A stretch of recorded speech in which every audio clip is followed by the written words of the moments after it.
Hello, my dear friends who have joined us large numbers this time for a very exciting session of how are the Indian diabetics different from their counterparts elsewhere in the globe. The difference centers around the prides and the prejudices. The centers around the dubious distinction of being the diabetes capital of the world, which I do not like. We are number two next to China with a large number of diabetics in the world. You know, diabetes today has become the major global health problem, and we have coined a new term. We say diabetes today is the most important, watch my words, most important contemporary challenge. With about 537 millions are in the world today diabetics, about 4 million deaths every year. Just see the numbers.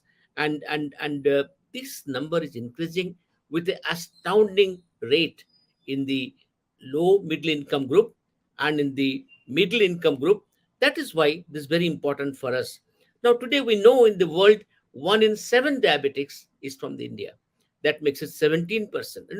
Now, usually, if you look at the population between 17 and between 20 and 80 years of age, the ISM India study has given us data which said the diabetes is at least 9%. People say 9.6%, but say approximately 9%. And this number is rising at a very great speed, and we'll be having 124 million diabetics in about in a very short time, which is a great dubious distinction. Now, you know, the most important issue is that there are also some prides in this statement that we have something different in the world in the diabetic management.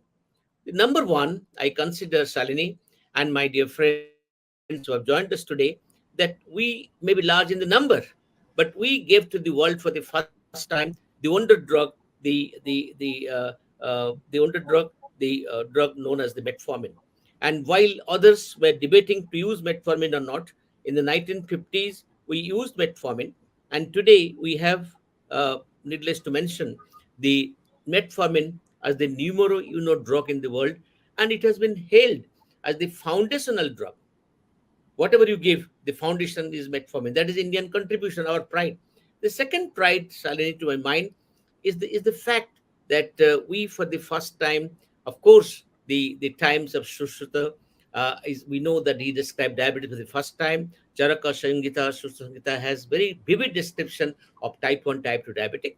But what I consider very, again, important issue that we gave to the world the message of screening. Today, the screening, America said at the age of 45 and above, and we said 30 and 35. Today, in 2022 guideline of the American Diabetes Association, the screening age has been lowered down to 30 to 35. That's a great, again, great thing for us. And the most important thing that we must remember, that we have given the way, shown the way, that how with a proper lifestyle one can prevent diabetes mellitus, and that is the bottom line of the discussion. But more important that I would like to discuss with you, Shalini, that we are the country who gave the concept of combination therapy. You remember the fixed drug combination therapy, which is not yet in the United Kingdom. They're aping us now, which is not there in the South Asian countries. Say, I'll say Sri Lanka has just tried to follow us. We are the pioneers in the fixed drug combination, whether it is metformin and sulfonylurea combination, whether the latest combination today we're going to discuss about the gliptins and the SGLT inhibitors.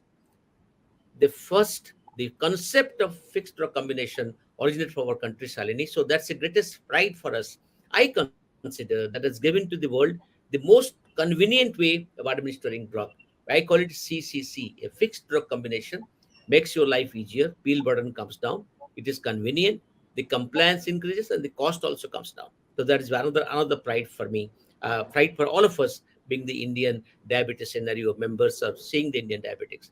The last and final thing I like to mention, that we today know that the 61% of the India's burden is NCDs, and only 39% are communicable diseases. But we have also given to the world the message that the diabetes mellitus today is the mother of all NCDs. In its origin, depending on the Barker's hypothesis, we said, I think, Shalini, you are an expert in the GDM. We have given that concept that the life in utero during GDM gives rise to transgenerational transmission, which increase diabetes number. We have also given the concept that by controlling the pregnancy diabetes, GDM, one can possibly make a dent in the diabetes numbers and the care. The last thing is about the comorbidities of diabetes mellitus, like hypertension, like cardiovascular disease, like obesity, like cerebrovascular stroke. Salini and my dear audience, they all arise in utero according to Barker's hypothesis, and this is also embedded in the care of a diabetic mother. So that also shows the way to prevent the NCDs in the world. The way forward is possibly to focus more and more on diabetes, focus more and more on the combination therapy. And of course, one more thing I must hasten to add, that today's buzzword is early aggressive combination. We cannot wait for the consequential therapy. Previously, we used to give diet for 3 months, not working, wait for another 3 months, give diet plus exercise, not working, then at one tablet, then after 3 months, four tablets. That concept is gone.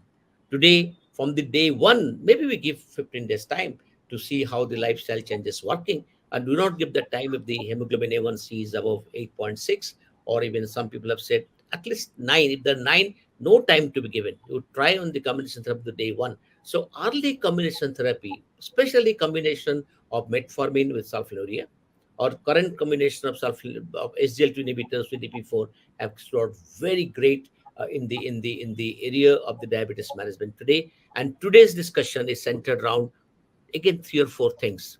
But to do the honors about the discussion, we have somebody amidst us, Dr. Shalini Jagi. My dear friends, we consider her as one of the most important and most erudite and very, very clear speaker on the diabetes today in our midst. I have seen her growth as a physician, then getting training at various parts of the globe and the India, including Mohon Center, and establishing and running her own center today in the Delhi. She has been in the forefront. She has been also in the health of affairs as a governing body member of the RSSDI, and also contributed immensely in various activities in diabetes, be it social bite, be it academic bite, be it defeating diabetes. I mean, no, she has contributed immensely, for which I congratulate her. And most important issue, she's gentle to the core, a friend in need, and a great personality in our sphere to recognize. Now, the thing that she's going to speak to us is of paramount importance. I'll repeat again, paramount importance, because she's going to speak to us how Indian diabetics are different from diabetics elsewhere, focus on the Western diabetics, why it is so, and what are the lessons, what are the take homes from that particular difference that Indian diabetics have from the Western counterparts. Dear friends, you'll be presenting for about 10 to 12 minutes, because that is the presentation. After that, we'll come back to the real crux of today's discussion, the question answer session. Shalini, all is yours.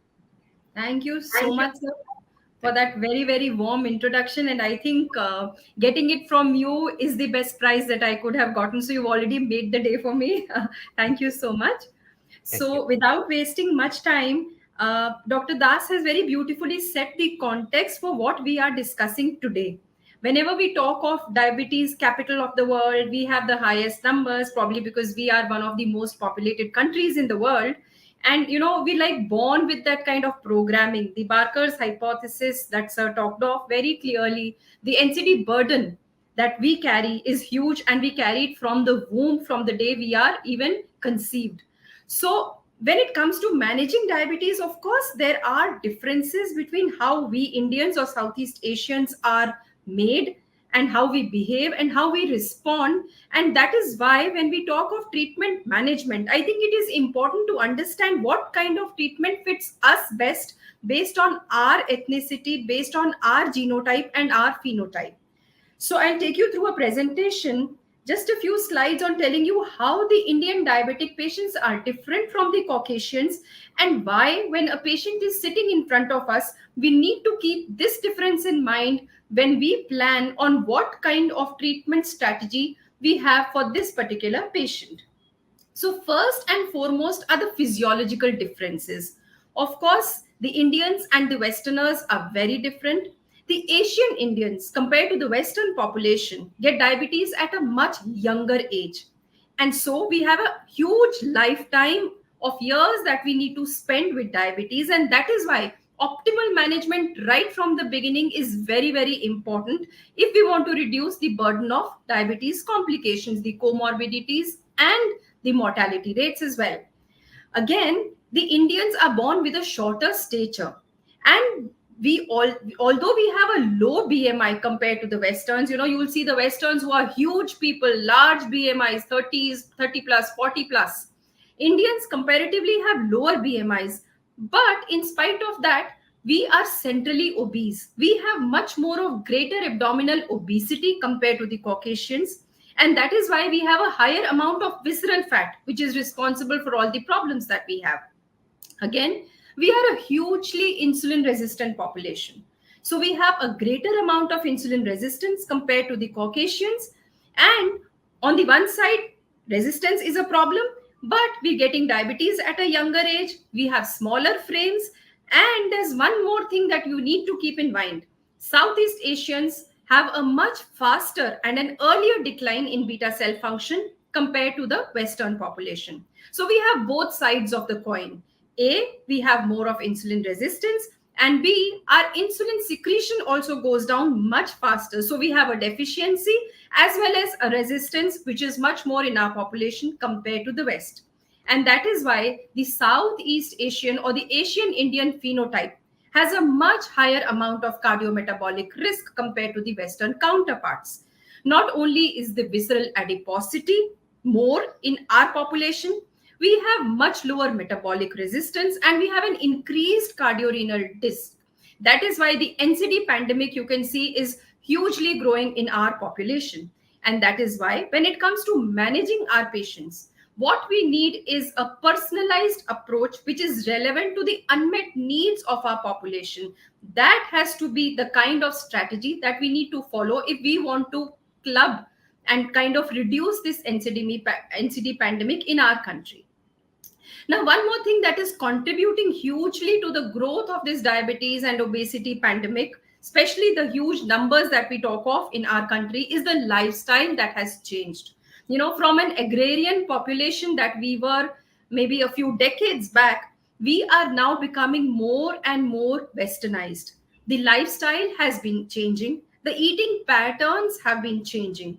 So we are becoming much more sedentary, we are becoming affluent, but the eating habits from a largely balanced diet which had a good composition of protein, fat and carb, we've moved to the westernized diets which are much more easier, available off the shelf, and we are all enjoying those diets. But what is happening is all these processed foods, refined carbs, all these starches that we keep eating, the increased carb content of our meals, the increased amount of trans fats, they are again making us obese and increasing the cardiometabolic risk. So as the urbanization of our cities is continuing, we are becoming sedentary, less active, and we are not eating right. These are all the factors that have actually been contributing to this huge increase in the NCD pandemic. And again, the amount of stress that we have, the stress levels have gone up. You talk to a small 5-year-old child and he says, I am stressed. So, it's become the norm. Anybody and everybody you talk to says, yeah, I have stress. It could be a work related stress, it could be an exam stress, it could be personal stresses. So on a background of all these, when you're born with that genotype, you have all these stresses coming in, you have all these lifestyle changes coming in. So obviously it is exploding in the form of an NCD pandemic in our country. Now, when it comes to managing type 2 diabetes in India, again, there are a number of things that we need to keep in mind. Of course, we've talked about the rising prevalence. And trust me, it is not only in the urban parts of the country that we are seeing a rise. We are seeing the rural areas catching up very fast because now the rural affluence is also growing. The dependence on machines, the sedentary habits, the shift in diet patterns is not only limited to the urban places, but also in the rural parts of the country. Again, a large population, a large number has pre-diabetes.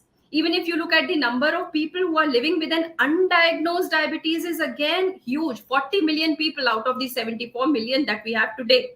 So a large burden of population is still undiagnosed and living with it. And then again, an equal number, almost 50% of the people, again living with pre-diabetes. And this is again a time bomb waiting to explode.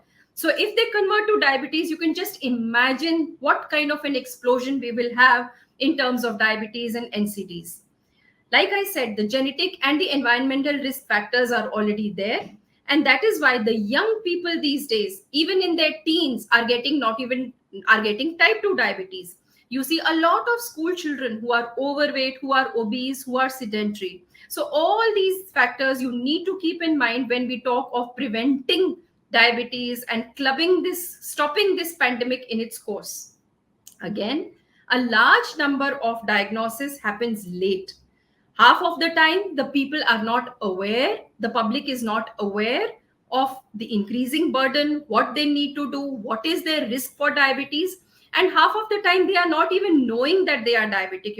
So the diagnosis does not happen at the right time because we're not even screening at the right time. And what happens because of this? If you see a huge explosion, the healthcare facilities get burdened. Already our country is struggling with limited healthcare facilities. We have infrastructural problems. The government keeps coming out with a lot of plans. There's a lot of change happening. But still, compared to the burden of population that we have and the burden of diabetes population we have, the healthcare facilities sadly are still not matching up. As a result, the cost of disease management is not only high because in India, essentially a large population is still spending out of their pockets. So when it comes to the diabetes or the healthcare related expenditures, which includes not only the screening, the diagnostics, the medications, the management plans, the population, the cost for each individual with diabetes, and especially if he lands up with complications, are huge. So the disease burden is not only in terms of the complications of diabetes, but also in terms of the cost burden, the financial burden of this problem. As a result, what happens is people are ignoring their health, people are not aware, people are landing up with complications. When it comes to the healthcare practitioners, again, a small burden of this could be because of the therapeutic clinical inertia that we may also have in terms of intensifying therapy at the right moment. You know, postponing intensification, and if the patient is not able to reach on goal early, the complication burden is huge. So this is something that as healthcare practitioners we also need to be very very vigilant in terms of starting the treatment as early as possible and getting the patient on goal, because the metabolic legacy of uncontrolled diabetes eventually translates into a huge burden of both micro and macrovascular complications. So friends, when it comes to managing diabetes in our Indian patients, we need a very very proactive approach. Again, there is a delay in advancing monotherapy to combination therapy. I talked of therapeutic clinical inertia. So patient stays in suboptimal glycemic control for a long time and eventually ends up with complications. To prevent all that, we need to individualize therapy. There has to be starting of combination therapy as early as possible if the HbA1c on target is not being met with single drugs. Sometimes even in the beginning, if the HbA1c onset is already very high and we know that a single drug may not be sufficient to bring that patient to goal as early as we want, it is exactly the grounds where combination therapy may be started right from the beginning. Of course, when we are changing the drugs, lifestyle still remains very very important, and counseling your patient on lifestyle modification including a good diet, MNT, is very very possible and should be reinforced at each visit.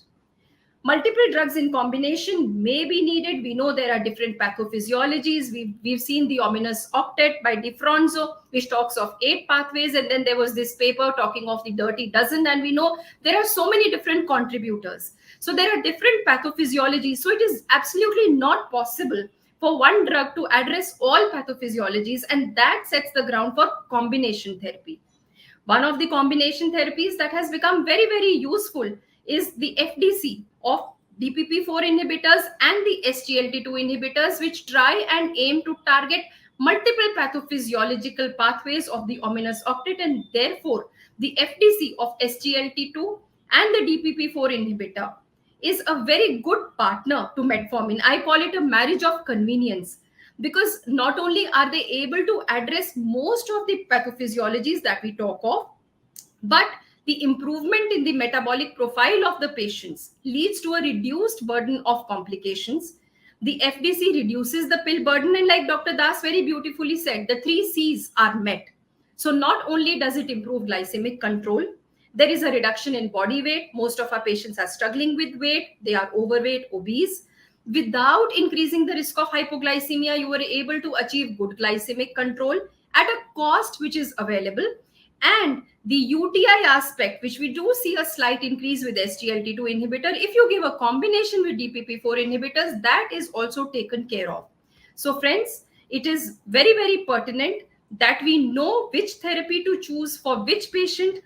If your patient is failing on metformin, or if he needs a combination, I think it is just best to kind of use this kind of a combination which is able to address as many pathophysiologies as possible at a cost that is affordable, at a side effect profile which is just negligible, very, very safe to use if you've chosen the right patient for the combination, and the added benefit of weight loss along with the added benefit of the cardiorenal benefits that we talk of with these drugs are all met.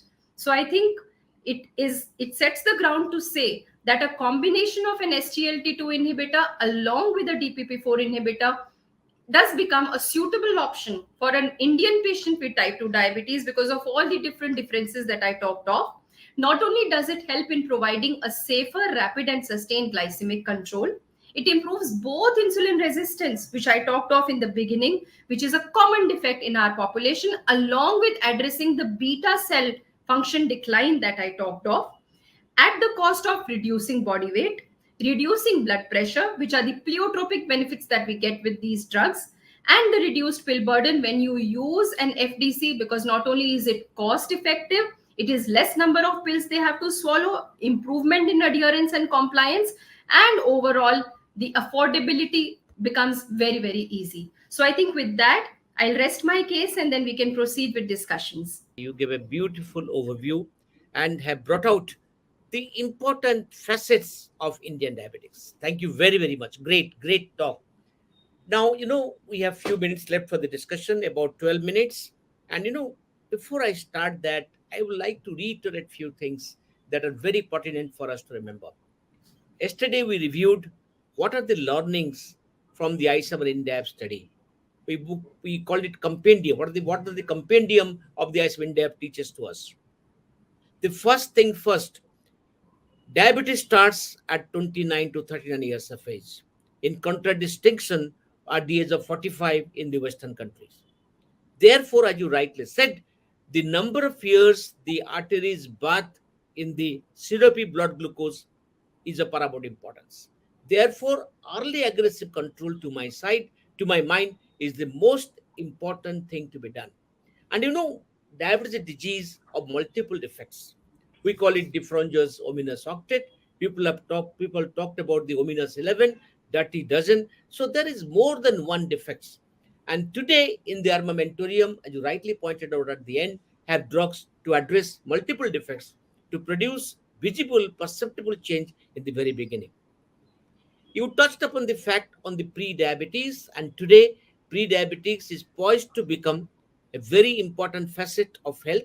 We are not medicalizing the disease, but it remains to be seen that it is also important on our part. The imperative need of the hour is to diagnose pre-diabetes and to treat them.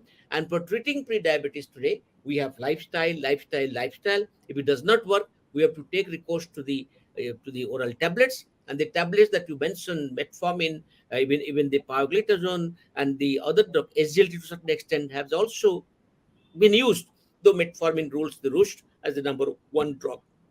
You know, what is most important is the fact that because of awareness and education being low, we diagnose the disease late.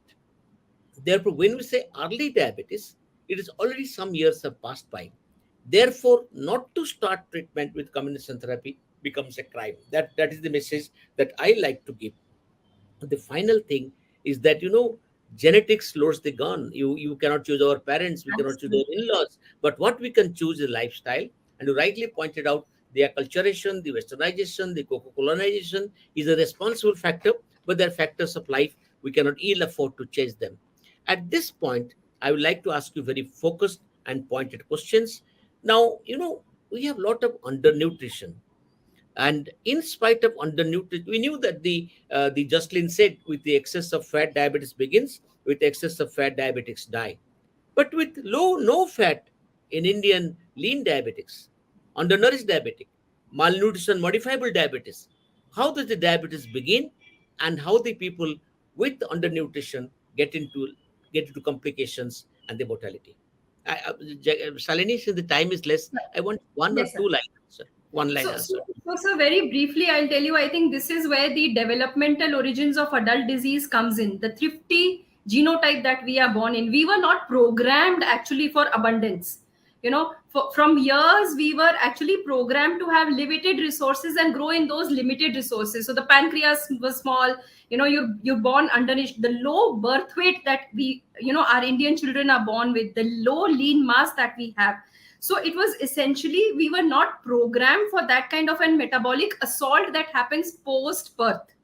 So we were programmed to be a deficient population for a small load. The metabolic load that we are now being subjected to, being born with the genes that were not born for plenty, we were not programmed for plenty. I, So I, that I is got why your point. Right. we are predisposed. When you are born with those kind of genes, you are predisposed to develop more of NCDs. We are predisposed to obesity because we are born into an environment which is again against the way we were programmed. So I think the thrifty genotype that we are born in is one of the hypotheses that says why we are more prone in spite of undernourishment. Brilliant answer. So, as Jagi said, that it is the Barker's hypothesis. We do not have the capacity to utilize the affluenza that were Yes. exposed later life. In addition to that, Salini, you will also consider that even though under nutrition, our diabetics in the lean diabetics, they have a great insulin resistance. The work of Dr. Tripathi and others have shown the requirement of insulin is Is almost huge. 100 a day. So insulin Absolutely. resistance is also very important. Yes. At the same time, we must admit also that because of the smaller pancreas size, there is already a deficient. You showed that. You said that there's a Yes. deficient beta cell secretion. So Absolutely. I think even these lean diabetics are with a combination of the deficient secretion and very increased IR. They also need a combination therapy to start with to take care of that. Only Yes. one word of caution I would like to use, Salini, that for the SGLT to use, one has to be doubly sure that we are not using a type of LADA, latent autoimmune diabetes, because they also start early, they are also short. But I think the Yes. only thing that distinguishes the history of decay. So if that is not there and you find insulin resistance, then one must go for the combination therapy even in this population and make the change. And you rightly said that it is because of the westernization. There is a term today which is going around in diabetes forum called back to basics. Back to basics means to go back to a life. That's also Indian teaching. I would like to say that we are some of four parts: body, mind, soul, and vital. So we are not doing anything for the body and the vital. Body, we need exercise. Vital, we need lot of happiness, glycemic happiness, work happiness, appreciation of beauty, appreciation of art, culture. So I think I would like to give this message through you, Shalini, today, that we have four parts: body, mind, soul, and vitality. We are doing good for the soul. We are doing good for the mind. But we have to do good for the body by physical activity, as you rightly pointed out, and also for the vital to teach the issue of happiness. Even though one is diabetic, we call it glycemic happiness. Even though somebody has distress, we call it a known diabetic, controlled diabetic, well treated diabetic is better than non-diabetic. So we have to spread that issue of happiness. No, I just want to tell you one or two things I want to ask you, but very brief answer.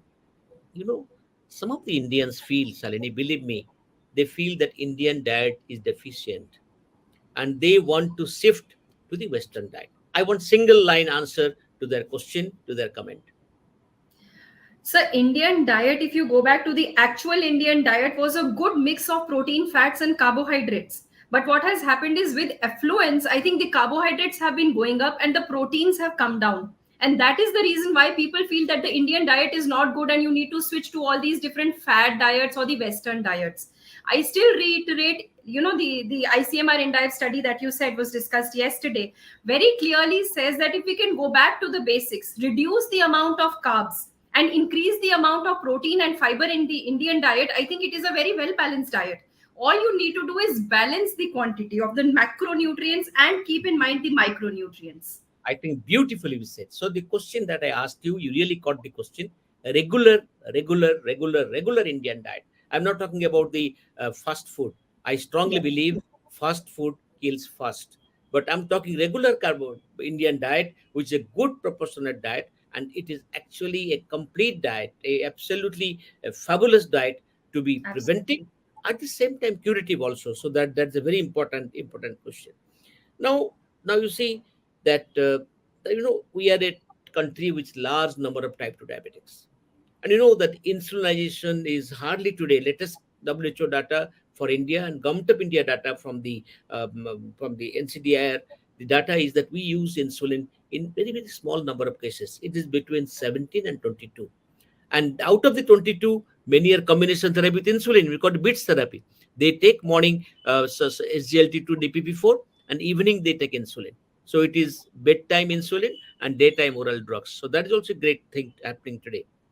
Now I would like to know that do you think that in the Indian subcontinent, uh, what should be the golden standard for the diabetics? What do you like them to achieve in our country?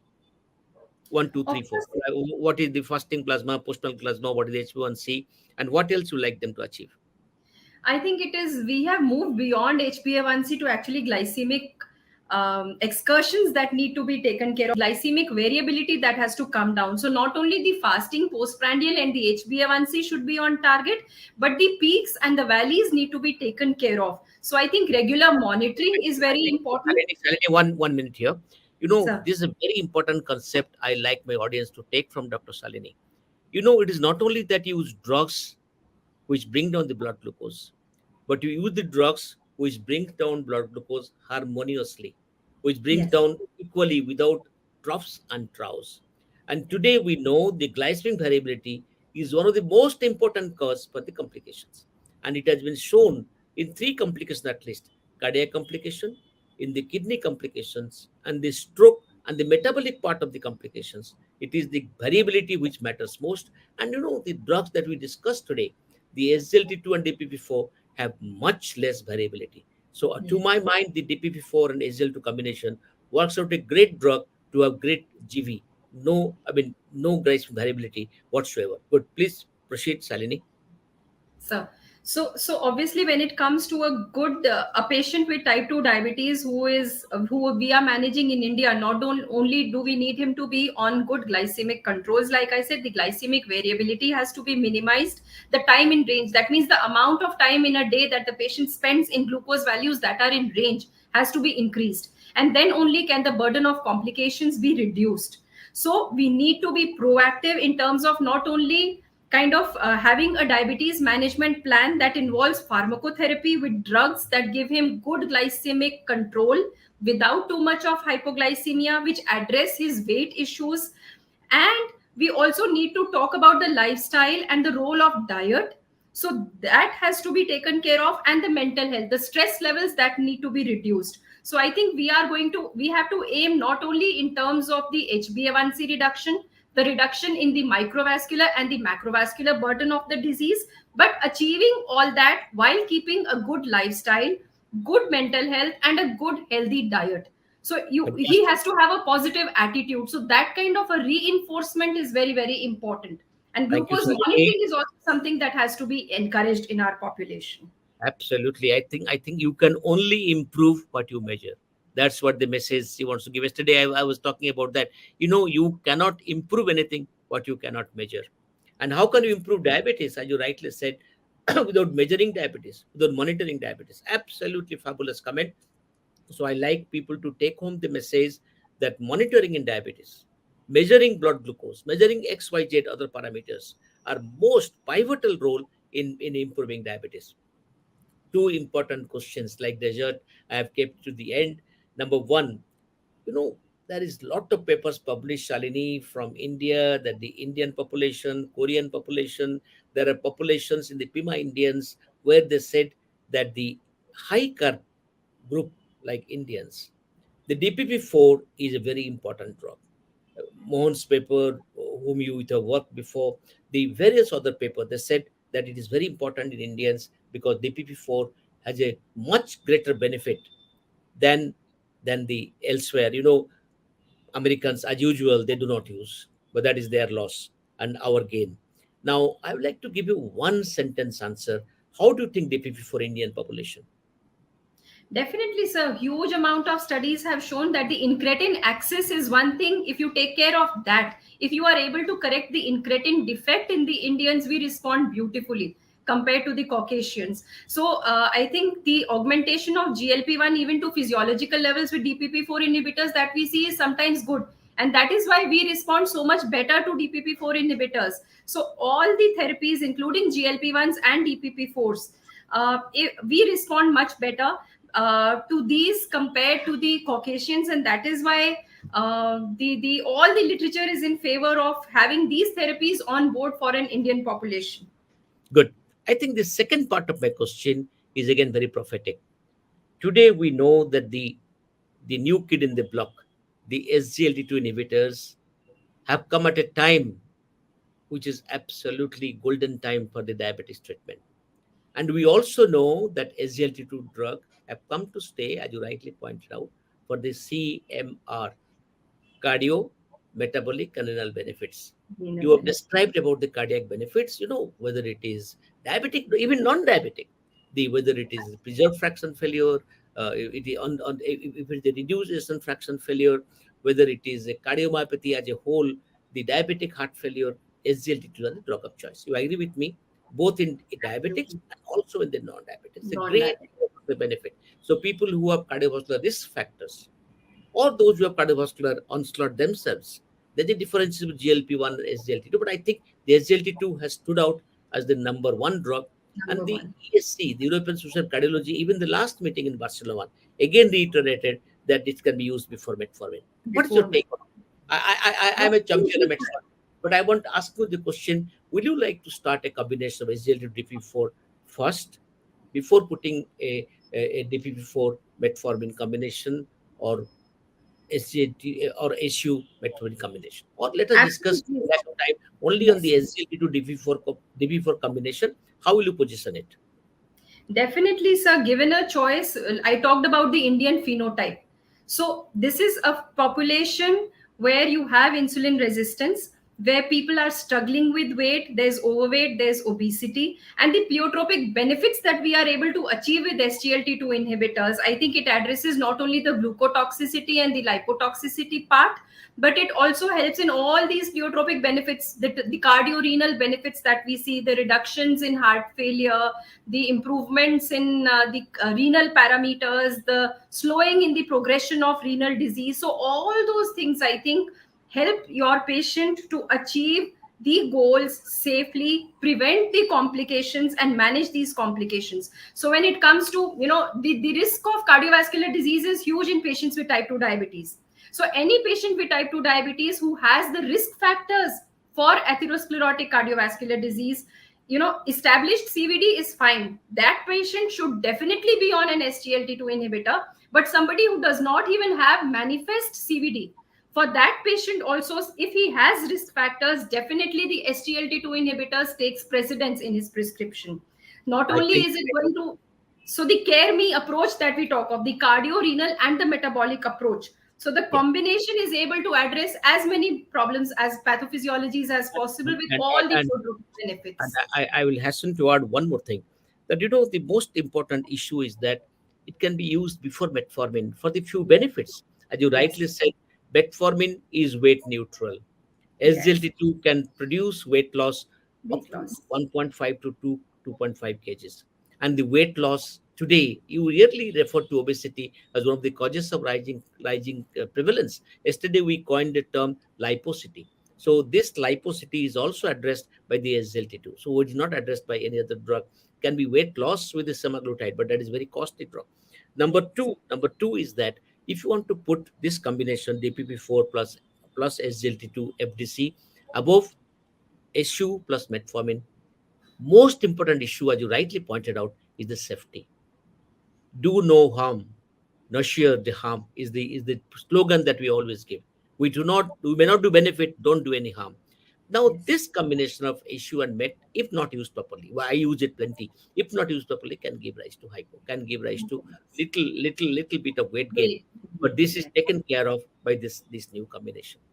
Number Yes. two, if you go to ominous octet, you find seven of the ominous octet. I will not Yes. divide, I will not describe them to you. You know all of them, but the seven out of the eight defects are taken care of by this wonder combination of SGLT2 and DPP4. So I think that the message Dr. Shalini Jagi, the eminent diabetologist of country, has given today is very loud and clear. Early combination therapy matters. It makes a change in the Indian diabetics. From the DIY, I chaired that study, diabetes in the young study, it has been shown that even in the youth, type 2 diabetics occur with obesity, and the drug that we can use is this combination, which can give rise to, I call SGLT2 a nutritional offloader, like a food to offload in diabetics. We offload any extra calories by the SL. Tell me a drug which can take out all these things. The Absolutely. beauty benefits are mind-boggling. The Yes. change to the keto cycle, which takes care of the heart defects, taking Yes. care of everything. It's The a BP total drug. reduction, the weight loss, Yeah, weight loss, everything. glycemic efficacy, and it is a drug which has come to stay, and it is a boon to be used. And I always consider that we had some sort of a difficulty in using the drug because of the price, and Indian market was also price conscious. But today, with the FDC of fixed drug combination of SGLT2 and DPP4 has become 4As. They're very, very affordable, and Shalini has shown beautifully how they're appropriate for the ominous octet. Seven out of the ominous octet addressed by this combination. And I must tell you, they're available and accessible every nook and corner of our country. So therefore, I think the imperative need before us is to give this affordable, appropriate, available, accessible drug whenever necessary. The imperative choice today in front of us in taking care of type 2 diabetics, don't be alone glucocentric, be complication centric. Diabetes is a sweet disease, but sour company of complications. Let us use this combination, DPP4 plus SGLT2, and make a change in the diabetics treatment, and that will change the destiny of the country. Shalini, thank you very much on my own behalf, on behalf of the huge audience that have joined us today. And my dear audience, the doctors who have joined today, you made our day. Thank you very much. And having joined us, I hope we liked our discussion. Thank you, Shalini. Bye bye. Au revoir. Thanks, Thank my you dear. so much, sir. Pleasure. Pleasure, sir. Thank